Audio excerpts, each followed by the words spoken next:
పార్టీకి కొన్ని కీలకమైనటువంటి హెచ్చరికలు జారీ చేశారు ఉప ముఖ్యమంత్రి గారు.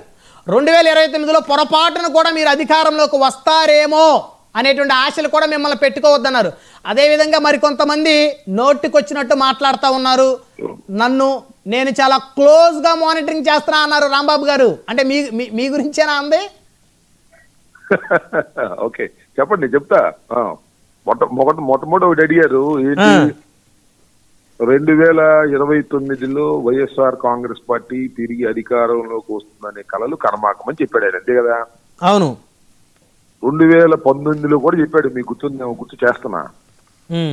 జగన్ అధికారంలోకి వచ్చే ప్రశ్నే లేదని చెప్పాడు, గుర్తుందా? గుర్తుంది. మళ్ళా 2019లో 151 సీట్లతో అధికారంలోకి వచ్చాం. ఇవాళ 2019లో మీరు అధికారంలోకి వస్తామని అనుకుంటున్నారేమో, రారు, మీరు కూటమి మళ్ళా వస్తుంది అనే మాట చెప్పాల్సిన పరిస్థితి వచ్చిందంటే దాని వెనుక బ్యాక్గ్రౌండ్ ఏంటి అంటే, ప్రజల్లో మళ్ళా తిరిగి జగన్మోహన్ రెడ్డి తిరిగి వస్తాడు అనే భావన పెరుగుతున్నటువంటి దశలో ఆ పెరుగుతున్నటువంటి వాతావరణం మీద నీళ్లు చల్లేటటువంటి ప్రయత్నంలో భాగంగానే ఆయన ఆ మాట చెప్పాడని నేను భావిస్తా ఉన్నాను. నెంబర్ 1 అది అంతవరకు. రెండవది, ఆయన ఎవరు మాట్లాడుతున్నా దాన్ని క్లోజ్ గా నేను మానిటర్ చేస్తున్నాను, నేను గట్టిగా ఉంటాను, రాజకీయంగా మీరు ఎన్నైనా విమర్శలు చేయండి అనే మాట శభాష్. అది హెచ్చరికగా మాట్లాడారా, సూచనగా మాట్లాడారా వదిలేస్తున్నా. అసలు పవన్ కళ్యాణ్ గారి కన్నా బార్డర్ లైన్స్ దాటి మాట్లాడేటటువంటి వ్యక్తులు ఈ రాష్ట్రం ఎవరు లేరు. నెంబర్ 1 ఆయనే. ఆయన ఇప్పుడు ఏం మాట్లాడతాడు ఎవరికి అర్థం కాదు. ఫస్ట్ ఆఫ్ ఆల్ నేను పవన్ కళ్యాణ్ గారికి తెలియపరుస్తున్నా, మీరు ఉప ముఖ్యమంత్రి, ఒక పార్టీకి అధ్యక్షులు, 21 సీట్లు గెలుచుకున్న వ్యక్తి, ముందు మీరు ఎప్పుడు ఎలా మాట్లాడాలో నేర్చుకోవడం మంచిది. ఫస్ట్ ఆఫ్ ఆల్ ఆయన ఎక్కడ బూతులు మాట్లాడలేదు కదా సార్, ఎక్కడ పరుషపదాలను ఉపయోగించలేదు. తొందరపడమాకండి, గుర్తు చేస్తున్నా. నేను జనసేన ఆఫీసులో కాళ్ళకేసుకునే చెప్పులు తీసుకుని వైసీపీ ఎమ్మెల్యే నా కొడకల్లారా అన్న నాయకుడు ఎవరన్నా చూసావా? ఈ స్థాయిలో ఉన్న నాయకుడిని చూసావా? చెప్పండి. ఇది ఇది ఇది ఇది బ్రహ్మాండంగా మాట్లాడటం అంటారా, లేకపోతే లాజిక్ గా మాట్లాడటం అంటారా, లేకపోతే దీన్ని పొలిటికల్ విమర్శ అంటారా? నాకు చెప్పాలి. లేదు తర్వాత నేను మాట్లాడటం తప్పైపోయిందని క్షమాపణ చెప్పుకుంటే ఇవాళ అడగాల్సిన అవసరం ఉండకపోవచ్చు. అలా శృతి తప్పి బర్రి దాటి ఇష్టం వచ్చి మాట్లాడే స్వభావం ఉన్నటువంటి వ్యక్తి పవన్ కళ్యాణ్ గారు. ఇప్పుడు మళ్ళా మాట్లాడతాడు, ఏం కంగారు లేదు. ఎందుకంటే ఆయన స్వభావం అది, కంట్రోల్ ఉండదు ఆయనకి, ఆయన మీద ఆయన కంట్రోల్ ఉండదు అని నేను అభిప్రాయపడుతున్నా. ఆయన సూచనగా చేస్తే క్లోజ్ గా మానిటర్ చేస్తున్నాము, మీరు ఎవరేం మాట్లాడుతున్నారు అని అంటే మానిటర్ చేయండి. మేము చాలా ఒళ్ళు దగ్గర పెట్టుకుని మాట్లాడతాం, చాలా లాజిక్ గా మాట్లాడతాం. మరొక మాట చెబుతున్నా, చాలా పొలిటికల్ విమర్శలు చాలా ఘాటుగా చేస్తాం. అది వారు సూచిస్తే. హెచ్చరిస్తారు, భయపడేవాడు ఎవ్వడూ లేడు. పవన్ కళ్యాణ్ గారు నేను గట్టిగా ఉంటాను, ధైర్యవంతుడు అన్నాడే, అంతకన్నా రవ్వంత ఎక్కువ ధైర్యంతోనూ రవ్వంత ఎక్కువ పట్టుదలతోనూ యువతల పార్టీ కూడా ఉంటుందనే విషయాన్ని మర్చిపోవద్దని కూడా ఈ సందర్భంగా నేను వారికి గుర్తు చేస్తున్నాను. రెండో అంశం ఏంటంటే, ఆయన మాట్లాడడం నేర్చుకోవాలి ఒక ఉప ముఖ్యమంత్రి గాని మరొక్కసారి నేను పునరుద్ఘాటిస్తున్నా ఈ సందర్భంగా. ఏంటంటే, ఎవరో ఏదో అడిగారు అనుకోండి, నా దగ్గర ఫైనాన్స్ లేదు, ముఖ్యమంత్రి గారి దగ్గర ఫైనాన్స్ ఉంటుంది, నేను మీ కోరికలు తీర్చలేను అని ఒక ఉప ముఖ్యమంత్రి అనడం అనేది సరైనటువంటి విధానం కాదు. ఎస్, వి విల్ కన్సిడర్, మేము పరిశీలిస్తాం, అవసరమైతే ముఖ్యమంత్రి గారితో మాట్లాడతాం, మీ కోరిక తీర్చేదానికి ప్రయత్నం చేస్తాం అని చెప్పవలసినటువంటి ఒక రాజకీయ నాయకుడు ఉప ముఖ్యమంత్రి నా చేతిలో ఏమి లేదు, అంత ముఖ్యమంత్రి గారి చేతిలో ఉంది, మరి మీ చేతిలో ఏముంది? ఆ మాట ఎప్పుడు అన్నాడు సార్ ఆయన?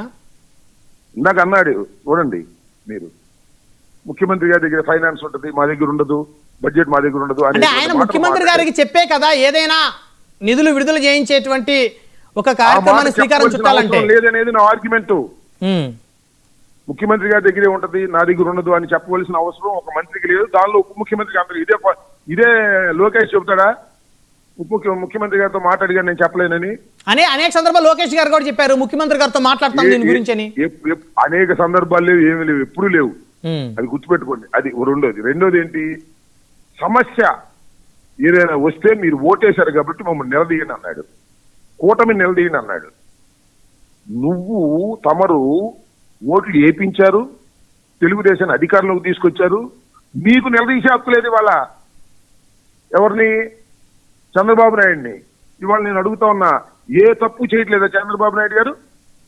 ఇప్పుడు మాట్లాడరు మీరు, డబ్బా కొట్టే కార్యక్రమం చేస్తున్నారు మీరు. కేవలం కూటమిని మొయ్యటం కోసమే మీరు పనిచేస్తున్నారు. కూటమి మీద వ్యతిరేకత ప్రారంభమైంది. ఆ కూటమి వ్యతిరేకత ఒకటి వేళతో ప్రజలు పీకవతలు బారేస్తారు, లేపవతలు బారేస్తారు రాబోయే కాలంలో. అప్పుడు మిమ్మల్ని తమరు కూడా లేపవతలు బారేస్తారు అనే విషయాన్ని దయచేసి మర్చిపోవద్దని కూడా ఈ సందర్భంగా నేను చెప్పదలుచుకున్నాను. ఒక పద్ధతి ప్రకారం విమర్శలు చేయండి, మాకేం అభ్యంతరం లేదు. వైఎస్ఆర్ కాంగ్రెస్ పార్టీ అదేమంటే వైఎస్ఆర్ కాంగ్రెస్ పార్టీ వారసత్వం, అప్పులు ఇచ్చింది, అది ఇచ్చింది, ఇది ఇచ్చింది అంటే మీరేం చేస్తున్నారే? నాకు అర్థం కాల. 5 ఏళ్ల పాటు రాష్ట్రాన్ని వైసీపీ విధ్వంసం చేసింది అనేది వారి అభిప్రాయం అనేక సందర్భాల్లో చెప్పారు. కాదండి, అప్పులు ఇచ్చిందంటే ఇప్పుడు మీరేం చేస్తున్నారని అడుగుతున్నా. ఈ కూటమి ప్రభుత్వం ఏం చేయాలి? దానికి రెస్పాన్సిబిలిటీ లేదా? పవన్ కళ్యాణ్ గారి రెస్పాన్సిబిలిటీ లేదా? కూటమి ప్రభుత్వం చేసే అప్పులకి రెస్పాన్సిబిలిటీ లేదా? ఇప్పుడు అప్పులు చేయటం లేదా? మేమే అప్పులు చేశామా? దీనికి సమాధానం చెప్పాలి కదా ఆయన.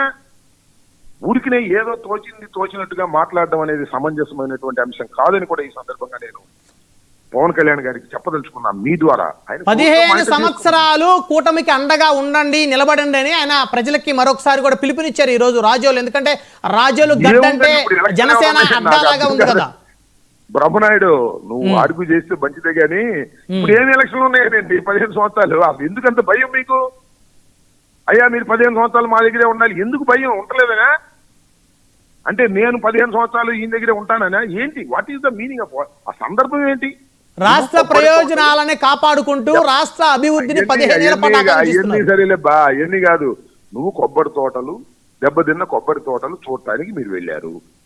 కొబ్బరి తోటల గురించి మాట్లాడండి, లేదా రాజకీయం మాట్లాడండి. మాకు 15 సంవత్సరాలు మీరు ఉండాలి, కూటమిని పెద్ద కొడుకులాగా చూసుకోవాలి. ఏం ప్రమాదం వచ్చింది? నేను ప్రమాదం వచ్చిందా అంటే వచ్చిందనమాట ఆయన మనసులో. 15 సంవత్సరాల దాకా మీరు కాపాడుకోవాలి, ఇప్పుడు నుంచి చెప్పుకునే కార్యక్రమం, పెద్ద కొడుకులాగా మీరు చూసుకోమని కార్యక్రమం. అప్పుడేమో కాపులు పెద్దన్న పాత్ర పోషించమన్నారు, చాలా పెద్దన్న పాత్ర పోషించారు. ఇప్పుడు చిన్నన్న పాత్రలో కూడా లేరు కాపులు. ఏంది నేను ఊరికినే ఏదో అవకాశం దొరికిందని గ్యాదరింగ్. ఎందుకంటే పవన్ కళ్యాణ్ గారికి is also mass leader, not like Chandrababu Naidu లాగా కాదు, మాస్ లీడర్. మాస్ లీడర్ ఒప్పుకున్నారా పవన్ కళ్యాణ్ గారిని మీరు? నేను ఇప్పుడు ఒప్పుకుని మాస్ లీడర్ అతను. అది సినిమా క్రేజ్ ఉన్న మంది చాలా మంది పోగవుతారు. క్రౌడ్ పుల్లర్, దానిలో సందేహం ఉంది. ఆయన క్రౌడ్ పుల్లరే, విజయశాంతి కూడా క్రౌడ్ పుల్లర్ అయింది కాదంట. ఆయన 21 సీట్లు గెలుచుకున్న వ్యక్తిని ఆయన మాస్ లీడర్ కాదని ఎట్లా అంటాం? మాస్ లీడర్ అయితే ముఖ్యమంత్రి ఆయన ఏం చేయాలి? నేను ముఖ్యమంత్రిని కాదు అని చెప్పాడు. ఇందాక నేను విన్నాను. ముఖ్యమంత్రి కాదనుకుంటే అవుతావు, నువ్వు కాదో తేల్చుకోవాలి. అది లేదు, నేను ముఖ్యమంత్రి కాదు, 15 సంవత్సరాలు నేను ఈయన మోస్తాను, 15 సంవత్సరాలు కూటమికే ఉండండి. ఇవన్నీ కూడా నేను మాట చెబుతాను, చేతగాని వ్యవహారాలు మాట్లాడటం సమంజసం కాదు. ఇవాళ మెడికల్ కాలేజీలు అమ్ముకుంటుంటే నిలదీయలేని తత్వంలో ఉన్నావు నువ్వు. తెలుగుదేశం పార్టీని అధికారంలోకి తీసుకురావడానికి కీలక భూమిక పోషించినటువంటి పవన్ కళ్యాణ్ గారు ఇవాళ మెడికల్ కాలేజీలు అమ్ముకుంటుంటే నోరు మూసు కూర్చున్న నిలదీసే హక్కు నీకు లేకుండా పోయింది. కానీ ఓటేస్తే మమ్మల్ని నిలదీయమని వాళ్ళని అడుగుతున్నావు. నువ్వు గెలిపిస్తే నీకు నిలదీసే హక్కు లేదు, మాట్లాడే పని లేదు. నీ అన్నకి ఎమ్మెల్సీ ఇచ్చి మంత్రి ఇస్తానంటే దాన్ని మాట్లాడే హక్కు లేదు నీకు, మాట్లాడలేకపోతున్నావు. ఏంటిది? నువ్వు ఇంకోళ్ళకి నీతులు చెప్తే ఎట్టా కుదిరిద్ది? నీ పరిస్థితే అతి దారుణంగా ఉంది కూటమిలో. నేను లెక్క చేసే పరిస్థితులు లేదు.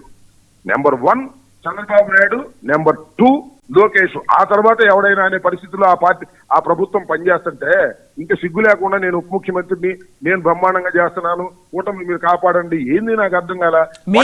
మీరు ఆ కూటమిని విడదీయాలని ఎన్ని మాటలు మాట్లాడినా, ఎంత రెచ్చగొట్టినా, 15 ఏళ్ల పాటు ఆ కూటమి రాష్ట్రంలో ఉంటుందని వారు చెప్తున్నారు.